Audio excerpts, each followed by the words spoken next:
दर्शकों नमस्कार, मैं हूं बिंदुसार पांडे और आप देख रहे हैं सोशल स्प्रेड।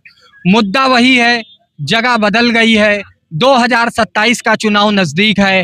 क्या सोचती है उत्तर प्रदेश की जनता? 2027 में कौन बनेगा सत्ताधीश, कौन बनेगा उत्तर प्रदेश का मुख्यमंत्री? जनता की राय लेते हैं इसी विषय पर सीधे, ज्यादा समय ना बर्बाद करते हुए। सर, क्या लगता है उत्तर प्रदेश में 2027 का चुनाव नजदीक आ रहा है, कौन बनेगा मुख्यमंत्री? हमारी जो है राय यही है कि मायावती जो है मुख्यमंत्री बने। और हमको कोई आज तक की हुकूमत ने कुछ नहीं किया है। यही मेरी आपसे गुजारिश है कि मायावती को लाया जाए। समाजवादी पार्टी तो दावा करती है कि मुसलमान वोट बैंक उसके साथ है, मुस्लिम उसके साथ है। साथ है, कोई नहीं साथ है। इतना मायावती ने किया है अपने उत्तर प्रदेश में, आज तक की कोई मुख्यमंत्री जो है नहीं कर पाया है। क्या लगता है सर, कौन 2027 में कौन बनेगा उत्तर प्रदेश का मुख्यमंत्री? बहन जी बनेंगे आपके लिए।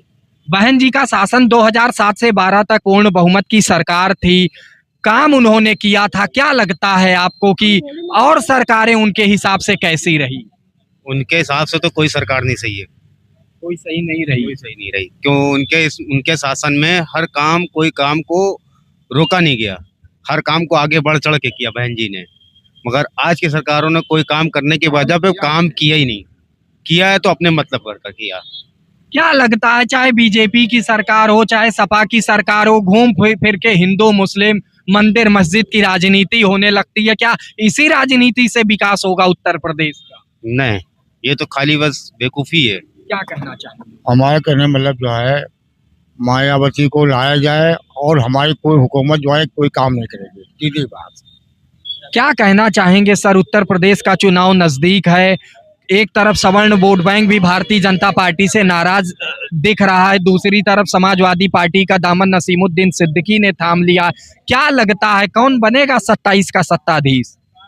माया बहन जीती वही बनेंगी। और जब 2007 में उन्होंने सत्ता थी तो बहुत अच्छी जो ना शासन चलाया उन्होंने, लेकिन अब जितने दिन हो गए हैं, 14 साल लगभग हो रहे हैं, कोई शासन में बदलाव नहीं आया। सिर्फ जो ना राजनीति जो हुई है हिंदू मुस्लिम, बस यही नफरतें फैलाई गई हैं।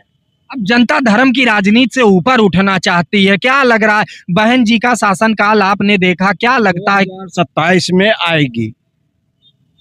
क्या कहना चाहेंगे? सब एक स्वर में सारी कहना चाहिए सन भाई कि मायावती की सरकार बनेगी और तो ये मोदी बाबा का यहाँ से हटाइए, सरकार बनेगी भाई। मायावती सरकार आ जाएगी भैया, हमरे से सुकून हो जाएगी। परेशान है इस सरकार से, परेशान हो गए हमरे से। रोजगार नहीं है लोगों, रोजगारी नहीं है और जगह जगह पर चालान होता है मेरे सबके गाड़ी वाले के। क्या करा जाए, कहाँ जावा जाए? क्या लगता है दादा, कौन बनेगा मुख्यमंत्री 2027 में? बहन जी बनेगी मुख्यमंत्री 2027 में। सपा की सरकार आपने देखा, भाजपा की देख रहे हैं, बहन जी का सरकार देखी, कैसी सरकार थी? बहन जी की सरकार बढ़िया थी, उनका शासन बढ़िया था। क्या कहना चाहेंगे सर, एक बार और आपसे जानेंगे, लोगों की राय है। एक तरफा लोग बोल रहे हैं कि बहन जी सरकार बनाने जा रही। बहन जी का कार्यकाल कैसा लगा था आपको? बहुत अच्छा था, लेकिन अभी है जो ना 2027 में आने की उम्मीद पूरी है। क्या समझे? और ज्यादा तो मैं है जो ना भाषण दे नहीं पाता हूँ, मैं नेता तो है नहीं। ठीक है, जनता की ही राय हमें लेनी है। आएंगे सीधे आपके पास, हम जनता की राय लेने आए हैं। ईमानदारी से पत्रकारिता करते हैं दर्शकों, और जो सच होती है जनता की राय पहुंचाते हैं। हम बिके हुए चैनल नहीं है कि किसी ने खरीदा और हम पहुंच गए उसकी बात करने, जनता के बीच में जाते हैं। क्या लगता है 2027 का चुनाव नजदीक है, जनता ने मन बना लिया है, अभी से बीएसपी की लहर है?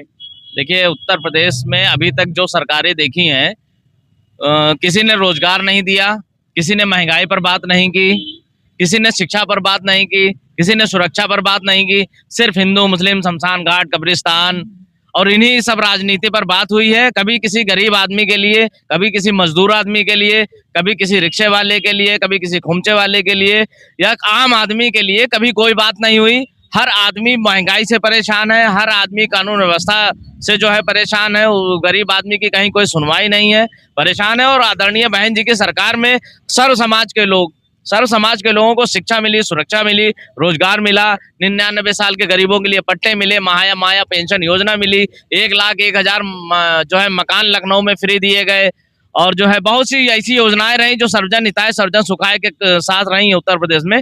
तो माननीय बहन जी की सरकार आनी चाहिए, और जो समाजवादी पार्टी और भाजपा को देख करके उत्तर प्रदेश के आम नागरिक आम जनता जो है त्रस्त हो चुकी है। अब वो बहुजन समाज पार्टी के शासनकाल को याद कर रही है, शिक्षा, सुरक्षा और रोजगार को याद कर रही है। तो इसलिए उत्तर प्रदेश में 2027 में बहुजन समाज पार्टी की सरकार बननी चाहिए, जनता की मांग है और आम आदमी की मांग है ये। क्या लगता है बहन जी मुख्यमंत्री बनने जा रही हैं फिर? अप्रैल 2027 में बहन जी ही मुख्यमंत्री बनेगी, क्योंकि उनका हर चीज़ कानून, उनका हर चीज़ बढ़िया रहा है, और उनकी सरकार में महिलाओं को, बुजुर्गों को, बच्चों को, सबको हर चीज़ से आराम मिली है। और यही चाहूँगा कि 2027 में बहन जी की सरकार आए। क्या लगता है 2027 में जनता कह रही है, एक तरफ से लहर चल रही है बीएसपी की, क्या लग रहा है 5वीं बार मुख्यमंत्री बहन मायावती जी? अब्दुल मायावती जी की सरकार आनी चाहिए, क्योंकि इस सरकार से कोई फायदा हमें नहीं मिला है, अथवा ना कभी मिलेगा, क्योंकि बहन जी की सरकार आना यहाँ पे बहुत अनिवार्य है। और हम सब मिलकर, हिंदू मुस्लिम सब मिलकर ही अब्दुल बहन जी को विजय बनाएंगे। हम लोग को ये सोचना। ऐसा की जनता से बात चल रही है, एक तरफ से हिंदू, मुस्लिम, ब्राह्मण, सवर्ण, दलित जो भी है सबके जुबान पर सिर्फ एक ही नाम, सुश्री बहन मायावती जी। क्या लग रहा है कि उत्तर प्रदेश की जनता ने पूरा मन बना लिया है? नहीं, देखिए, अभी आपने जितने लोगों का इंटरव्यू लिया है, ये ज्यादातर एक ही समुदाय से हैं, जो कि मुस्लिम समाज से आते हैं। मतलब इनमें से 90% लोग जो हैं वो मुस्लिम समुदाय से आते हैं, जिनसे भी आपने बातचीत करी है। तो अब ये लोग क्यों बहन जी की बात कर रहे हैं? क्योंकि इन्होंने 2007 से 12 जो आदरणीय सुश्री बहन जी का शासनकाल था, इन्होंने देखा था। उस शासनकाल में कोई मुसलमान लिंचिंग करके नहीं मारा गया था। उस शासनकाल में किसी का नाम पूछ के, किसी का धर्म पूछ के नहीं मारा जाता था। तो इसलिए ये बात कर रहे हैं। आप समझिए कि इसी उत्तर प्रदेश में, इसी भाजपा की सरकार में एक अखलाक खान, जिसको गौ हत्या और गौ का मांस रखने के आरोप में पीट के मार डाला गया, तमाम घटनाएं उत्तर प्रदेश में इस तरह की घटी हैं इन लोगों के साथ कि ये लोग बयान नहीं कर सकते हैं। आज ये लोग बेचारे अपनी बात भी नहीं सही से कह पा रहे हैं। उत्तर प्रदेश की जो सरकार है, इसने ये माहौल ये बना दिया है कि लोग अपने मन की बात भी नहीं कह पा रहे हैं।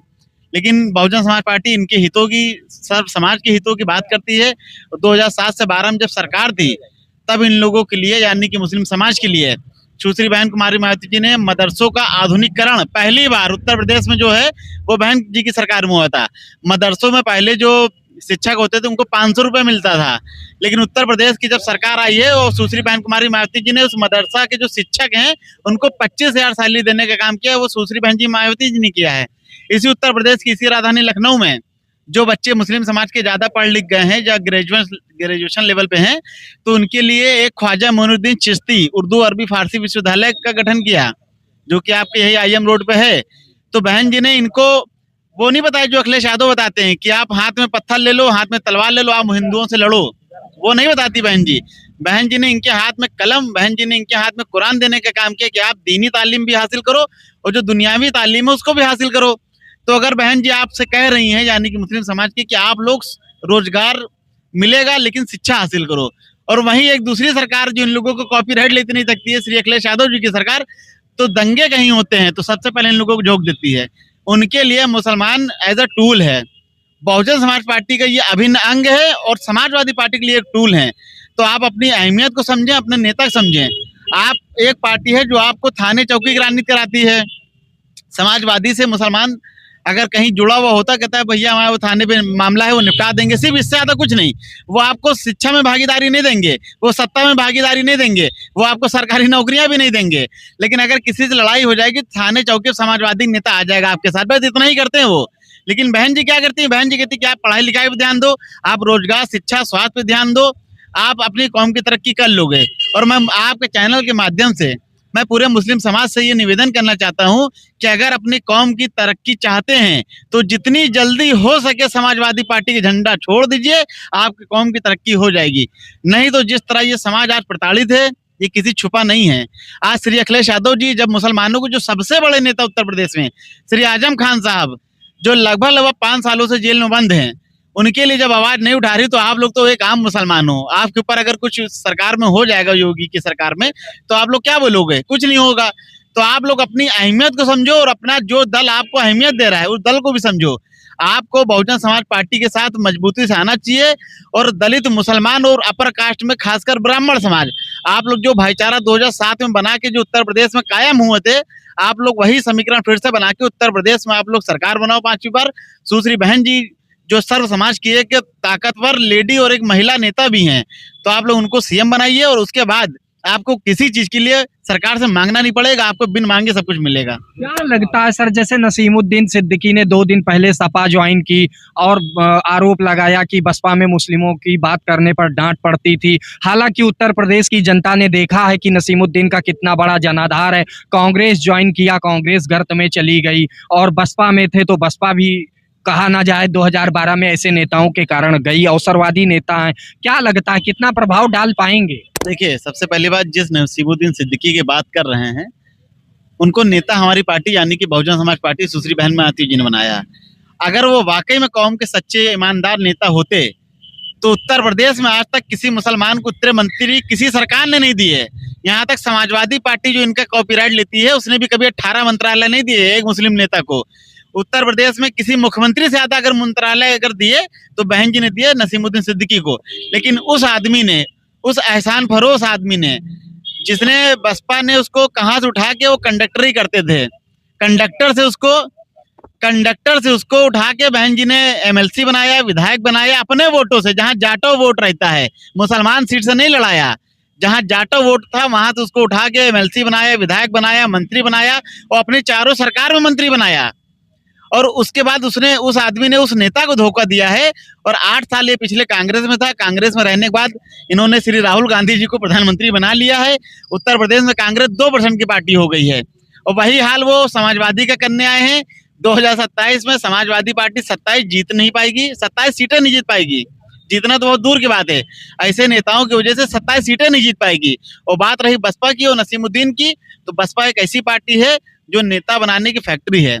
बसपा में आप जिस दिन बसपा बहन जी चाहे जाएंगी, भाईजान के ऊपर हाथ रख देंगी, भाईजान मंत्री बन जाएंगे, भाईजान का कद बढ़ जाएगा। तो बसपा में कोई नेता नहीं है, बसपा में सब कार्यकर्ता हैं। और नसीमुद्दीन सिद्दीकी अपने निजी स्वार्थ के लिए कहीं भी जाएं। क्या लगता है 2 दिन पहले नसीमुद्दीन सिद्दीकी ने समाजवादी पार्टी ज्वाइन किया और आरोप लगाया कि बसपा में मुसलमानों की बात करने पर पाबंदी थी, और जनता ने देखा है कितना बड़ा वजूद नसीमुद्दीन का रहा है। 2017 का इलेक्शन हुआ, उसमें भी कोई फायदा नहीं पहुंचा पाए कांग्रेस को। कितना बड़ा असर डाल पाएंगे मुस्लिम वोटों पर? देखिए, नसीमुद्दीन सिद्दीकी जो है वो कोई मुसलमानों के ठेकेदार नहीं है। वो तो उनको धन्यवाद कहना चाहिए माननीय बहन जी का और बहुजन समाज पार्टी का, कि जिसने उनको होमगार्ड या कंडक्टर की नौकरी से 18 विभाग का मंत्री बना दिया।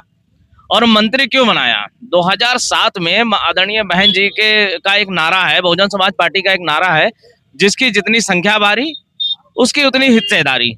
तो आदरणीय बहन कुमारी मायावती जी को लगा कि नसीमुद्दीन सिद्दीकी अपने समाज के लिए कुछ काम करेंगे, अपने समाज के बीच में जाएंगे, उनकी शिक्षा पर बात करेंगे, उनके रोजगार पर बात करेंगे, उनके बच्चों की पढ़ाई पर बात करेंगे, उनके एजुकेशन की बात करेंगे।